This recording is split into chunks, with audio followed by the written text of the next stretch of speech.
Today, on this episode of The Crossover, we will be discussing Live Every Day Like It's Your Last with Chair and Professor of Neurosurgery at Lenox Hill Hospital and Vice President of Northwell Health, Dr. Dave Langer. Learn how a tragic ski accident can immediately make you cherish every moment of good health, as our existence on this planet is fragile and fleeting. Much more on this episode of The Crossover. Good afternoon, everyone.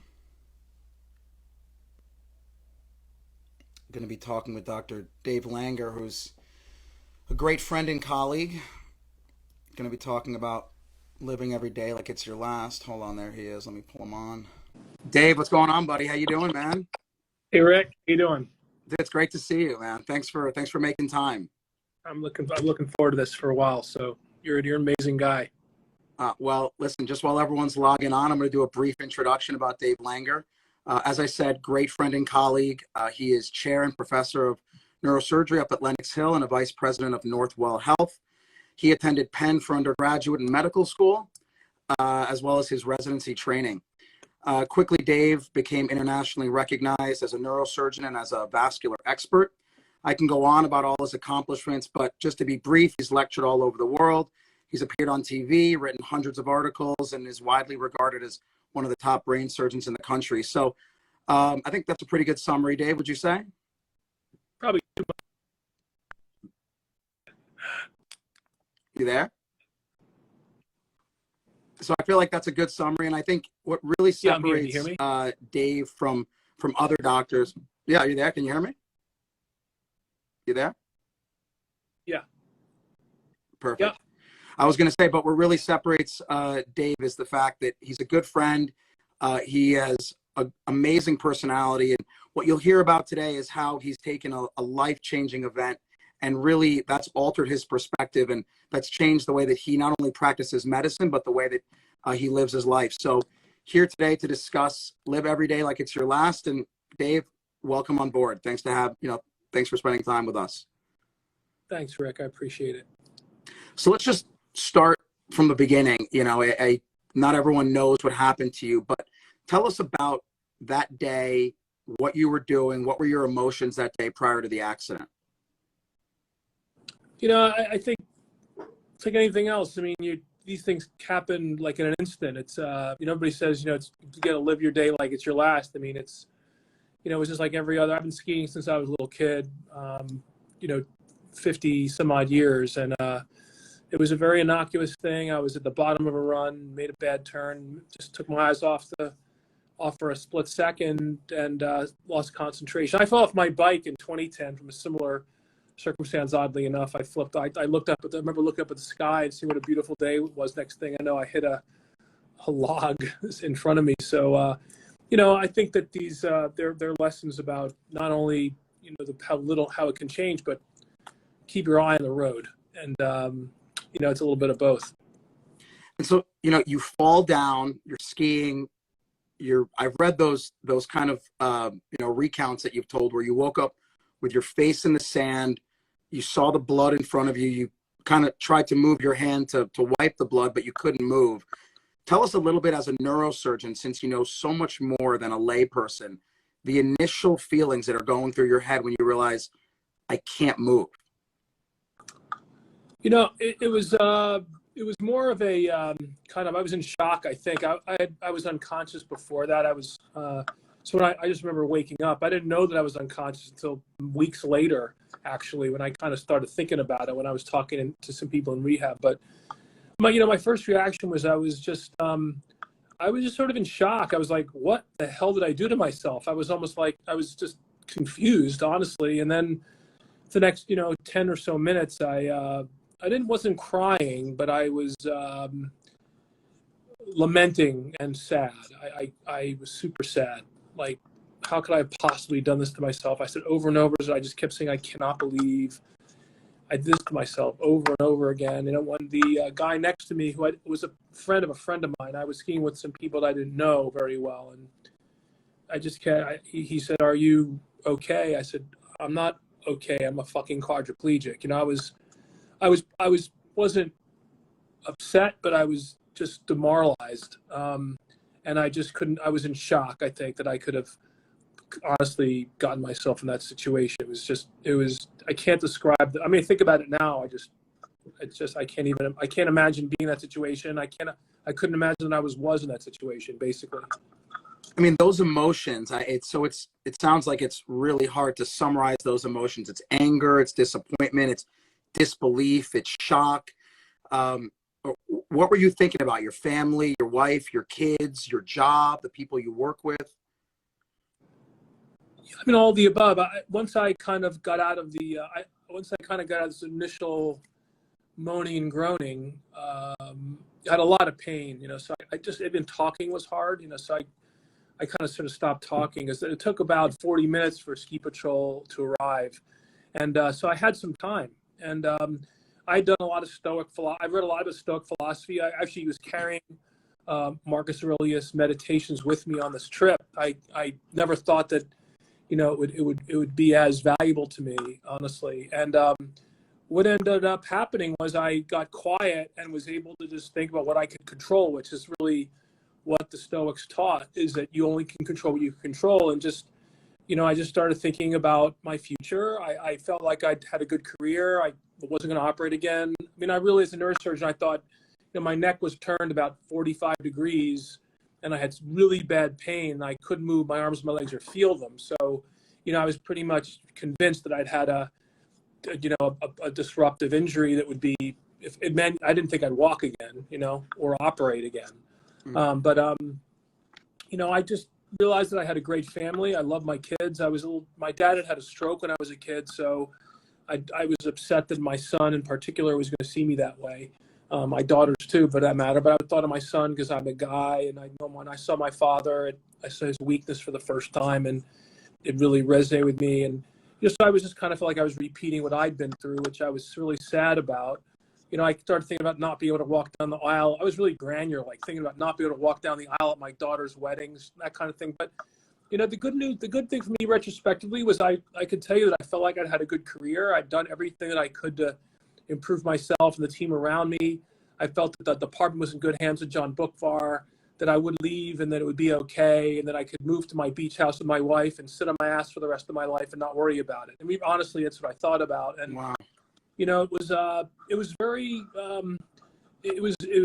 I relieved myself in a way of some of the things, that the anxieties that I think we all perhaps worry about. And what's amazing, it carried through. And that's the most remarkable part of this journey for me, is that I don't have any anxiety anymore. I really don't. And while I was in rehab, I sort of felt enlightened. I like some weird thing, and I've had to work on it a little bit when I go back to work. It's certainly my countenance and the way I filter stuff is a lot different than it was before I had my injury, but I consider it a blessing. I'm very happy I went through that. I would do it again if I knew what I would be now, but the trouble with doing it again is if you knew that you're going to be okay, it wouldn't have had the same impact. So, and I've told that people many times, but it's a lesson on life, I think, for me, for sure. So I want to hear, and we'll get into all of the life lessons, because I think that's the take-home point of this podcast, but just tell us how they got you off the mountain. What was your official diagnosis, and kind of how quickly did you recover? I ski patrol got there 30, 40 minutes after I fell, and I was in Blue Sky, which was the furthest trail from the base. Like, I knew where I was. I'd been skiing Vail for probably, my daughters took us there because they're friends from school.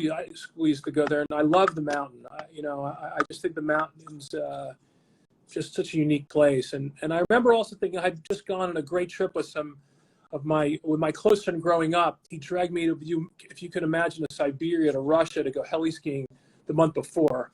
And I just remember being so grateful for having done that. Like, that was my real last trip. This is my first day since then.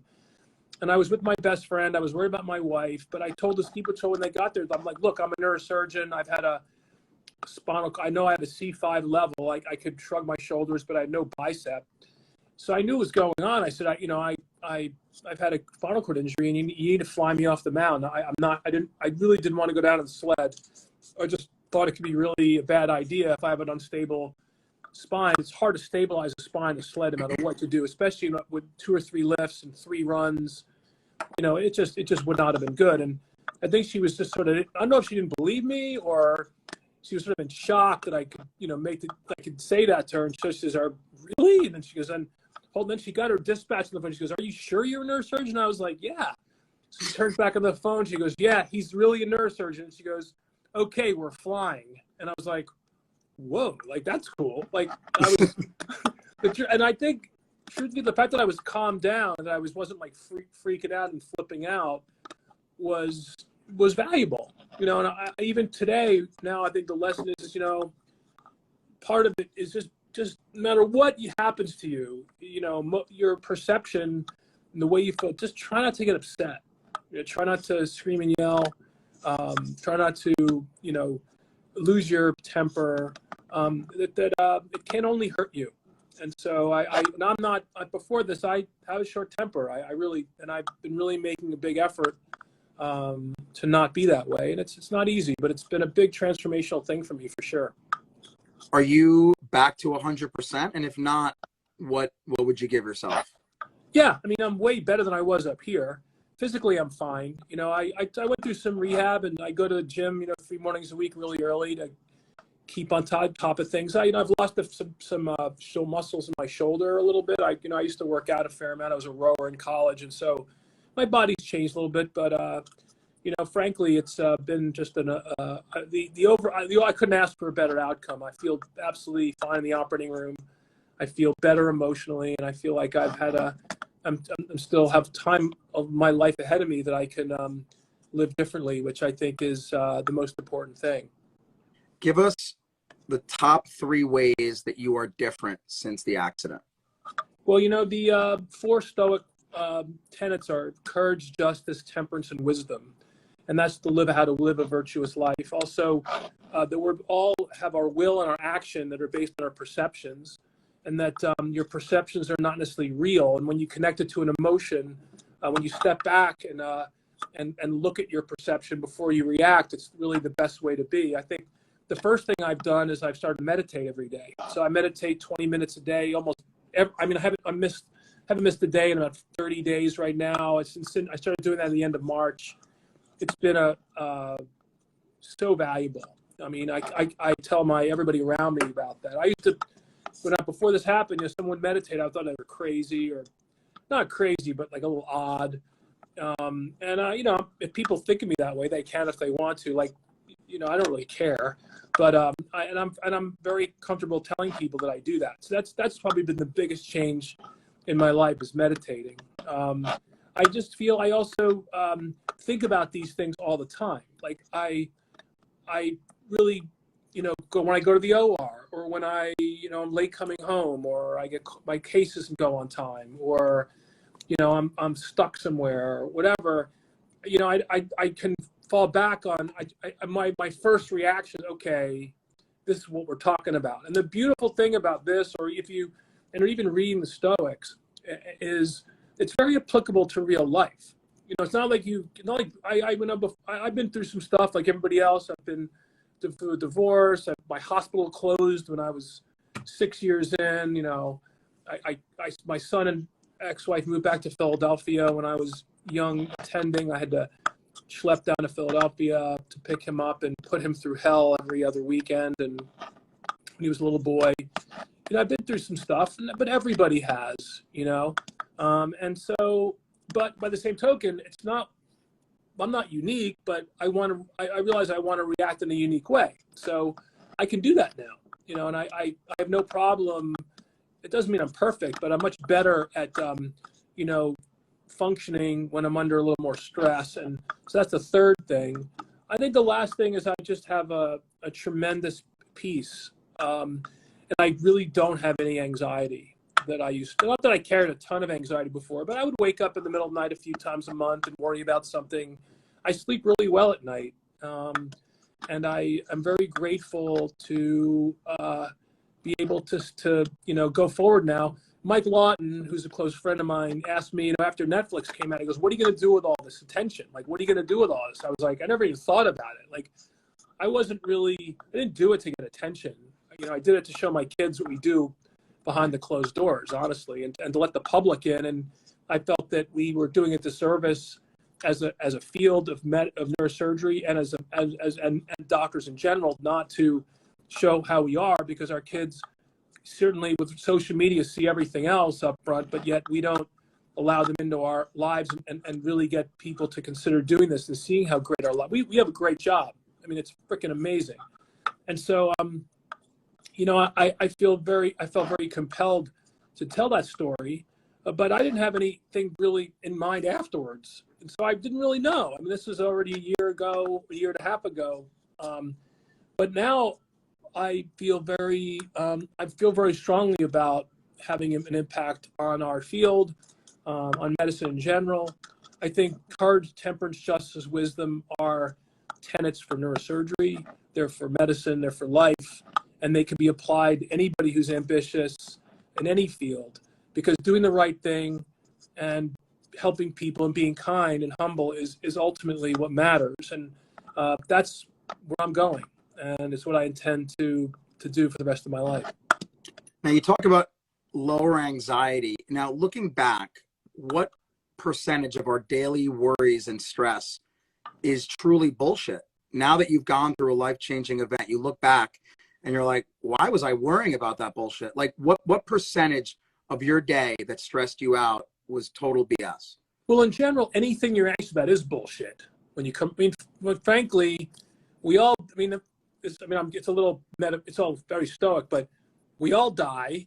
None of this matters, and just do the best you can. I mean, and that's what you aspire to be. I mean, you just aspire to that. I can't say it's hard to do sometimes. I mean, you get some huge tax bill, or you blow up your car, or, whatever, but it really doesn't matter, and I think what's also, I found very kind of insightful is all kinds of, like, there are good things in life and there are bad things in life that you should not do.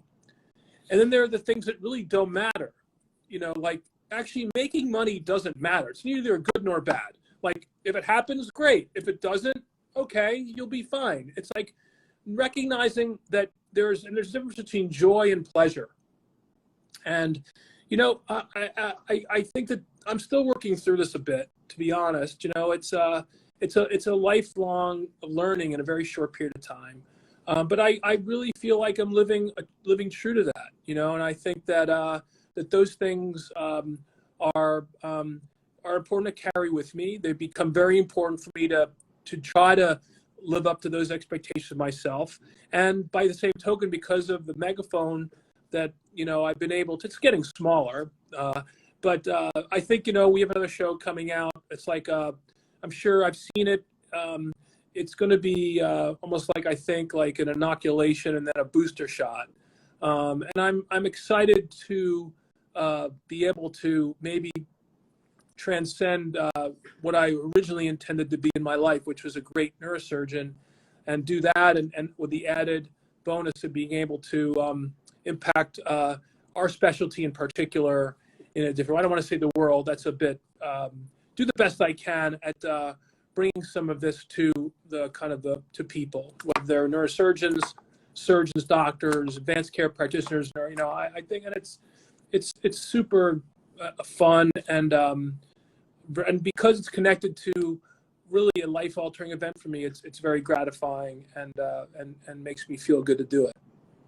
Now, tell us a little bit about how this event has made you a better doctor. You talked about how it made you a better person, but how has it made you a better doctor? Daily challenges as a neurosurgeon, you and I both know the day is full of challenges.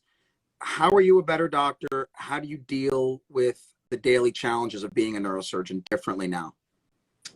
Well, first of all, when you meditate every morning, I come to work just different. I find that I am more calm, just showing up. And I'm also, when you do that, you tend to be you're up and you're ready to go and you're on time. I wasn't on time, but I was always like behind. From the minute I woke up in the morning, it was like 6:30 in the morning, 7 o'clock in the morning, and I was like behind already. So I think that's been really helpful, the meditation piece. To be honest, I don't know if I'm a better. I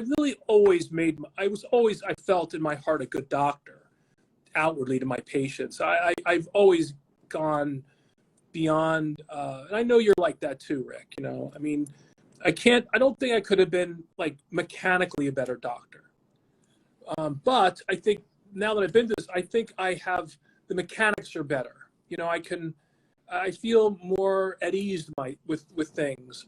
I certainly feel with the residents and with the staff, the nurses, you know, my clinical team, my office staff, that I am better.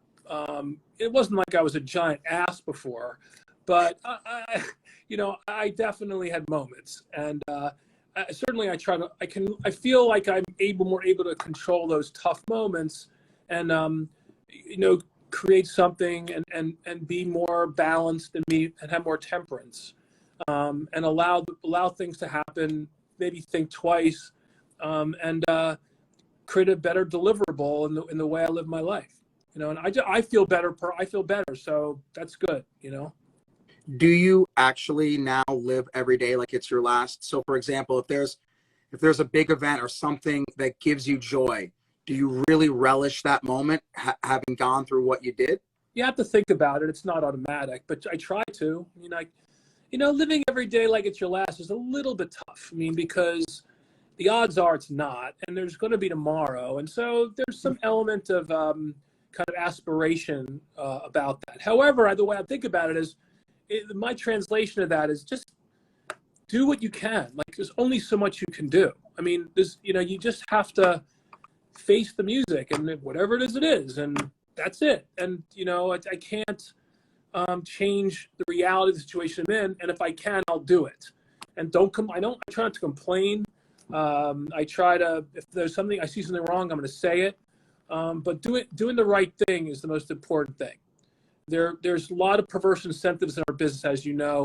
There are a lot of people doing things that are wrong, and I can't fix those things. So all I can do for myself is set an example. So that's the way I approach it. You know, and in a way, to me, that is living the best you can every day, and then letting the rest take care of itself. And I think that's the way I've changed to be a little bit different. After what you went through, what would you say should be everyone's priorities during their regular day, right? We all get caught up in all the mundane stuff, the daily stuff that goes on, but what are your priorities on a daily basis, and what should be everyone's priorities on a daily basis? I think that basically it's just deal with what's in front of you. I think everyone has different priorities, and you're going to face all sorts of stuff. And look, if you're a single mom with a tough job and a tough commute, and you got a crying child at home when you come home, and you got to make dinner and walk the dog, and you know, I can't put myself in. I'm super, super lucky, you know, both from what I went through as well as the job I have. You know, I am just incredibly humbled by the whole thing. I love my wife. I got great kids. I live in New York City in 2022. I have a great job. I mean, what could you ask for? I mean, I deal with great people every day. I work out with a woman named Shelly Ikes, who's a trainer, who's just phenomenal. She gets me kind of centered in the morning, you know, and just start my day the best I can. I work with great people. So you know, I can't really give people advice. I would say, if I had to say the best, you know, way to translate this in your own lives is to every day try to make yourself better. And if you see yourself having trouble with something, you know, that's okay. But, you know, read. There's a ton of stuff to read out there. I love the Ryan Holiday books, which are really modern. He's a modern Stoic. I find him to be just has had a tremendous impact on me. I listen to the Daily Stoic podcast. I love that as well. And I enjoy talking to people like you. I think this is sort of like you test yourself, and you force yourself to answer these questions. And I think that's why I was looking forward to this, that you know, hearing you and seeing your success, knowing how the impact you've had on brain tumor treatment, what a wonderful surgeon and doctor you are. Talking to you, I knew I'd be challenged a little bit, and that's good. Plus, you stole Rebecca Wallach, who's my number one administrator ever. So, you know, but in general, it's hard to give advice. And I tell you what, before this happened, if I listened to this and saw somebody saying, I was like, that's a bunch of BS, you know, how could I possibly, and it's true. It's just really hard. I mean, it's unfortunate that I had to go through this in order to get there. And so part of it is trying to make this kind of tangible, that you don't have to have your neck broken and be quadriplegic to start thinking about these things this way. And what's remarkable for me is when you read the Stoics, or you hear guided meditation, or you read it, that's all the same message. Jesus, all the Buddhists, Muhammad, all these people really have the same message, and it's all there for you. In any religion, anywhere, it's there. It's just a matter of really living it that way, and being true to yourself. But it does start with being humble and kind. Because you know what? When you do that, and when you're good to people, good things tend to happen. And that's been true in my life, even before this all happened.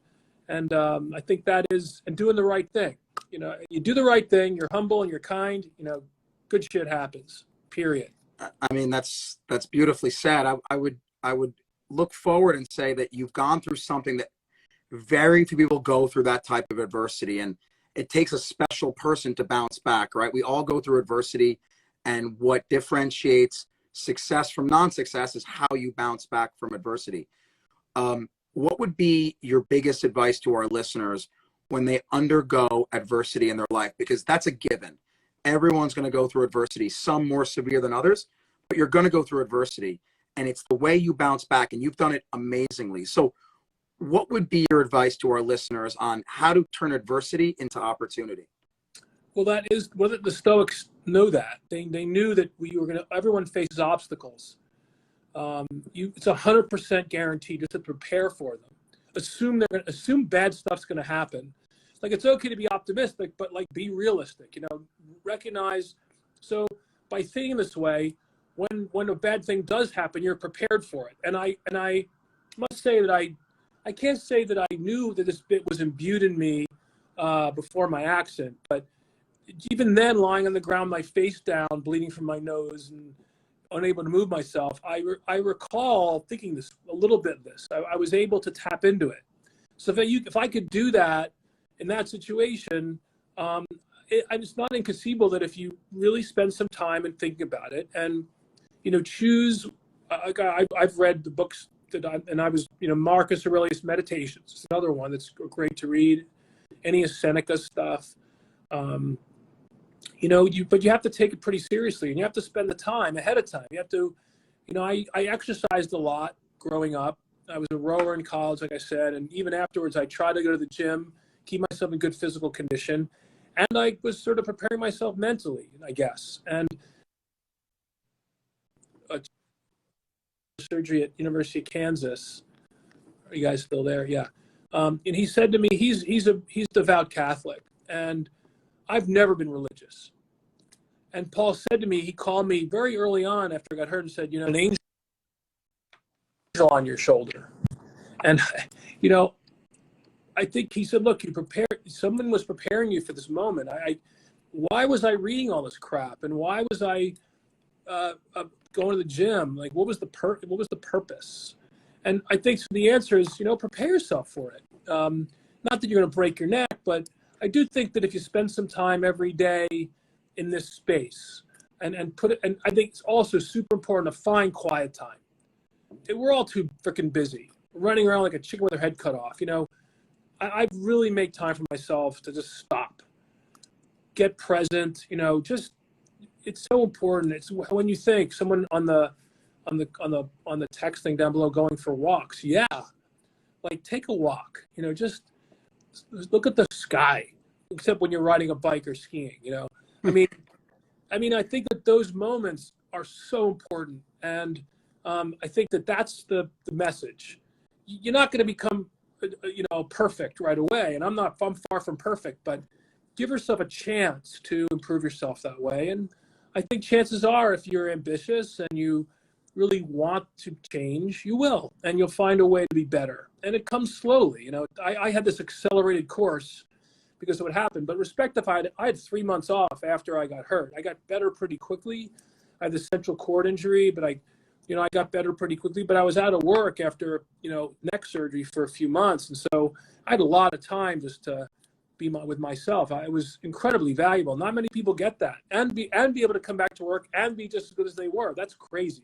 That's super lucky. So, I think that really accelerated this progression that I had. So, I think that was valuable to me, but it doesn't mean you can't find the time to learn these lessons and maybe get better yourself. Dave, such an amazing story, such an amazing interview. I don't want to take up any more of your time, but I can just tell you that you're such a role model for so many people. And I can tell you, that includes me. The way that you've kind of practiced medicine up till now, the way that you bounced back from this injury, inspirational. And I love the fact that you're taking what you've learned from this and you're trying to educate others, because not everyone is going to go through this, but it doesn't mean that they shouldn't have the self-improvement that you've had, which is remarkable. Well, John Bookvar, one of my closest friends who is in your business, he told me I should just shut it down, not tell anybody what was going on. I shouldn't have the operation at my own hospital. He's afraid of it being on. We have another show coming out. Was afraid it was going to be there. Everybody's afraid for me, and I'm like not like that. I'm kind of all out there, and it's not always a good thing. But in this situation, I'm unafraid. And if I don't get a patient because, someone doesn't want to come to a neurosurgeon because they had an accident or something a week, or it's worth the price of for me of being impactful and using this as a way to make a difference in the world. In all honesty, it's not that important to me.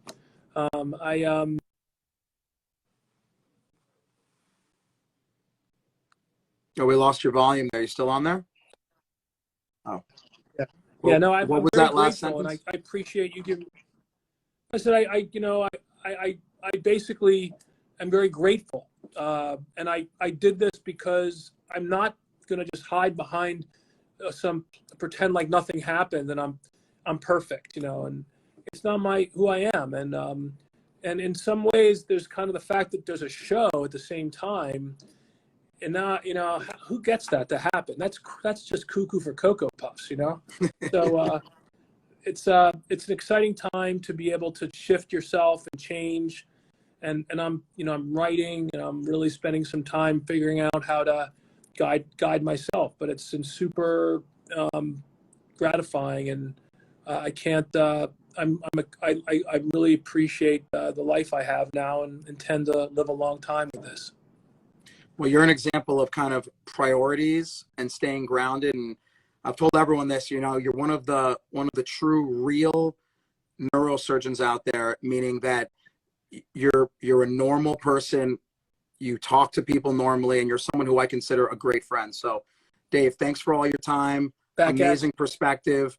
Look forward to seeing you soon, buddy. And thank you for taking care of all the patients we've sent you over the years. You're doing a great job down there. Absolutely, man. My pleasure. Take it easy. We'll talk soon, all right? All right, Rick. Take it easy.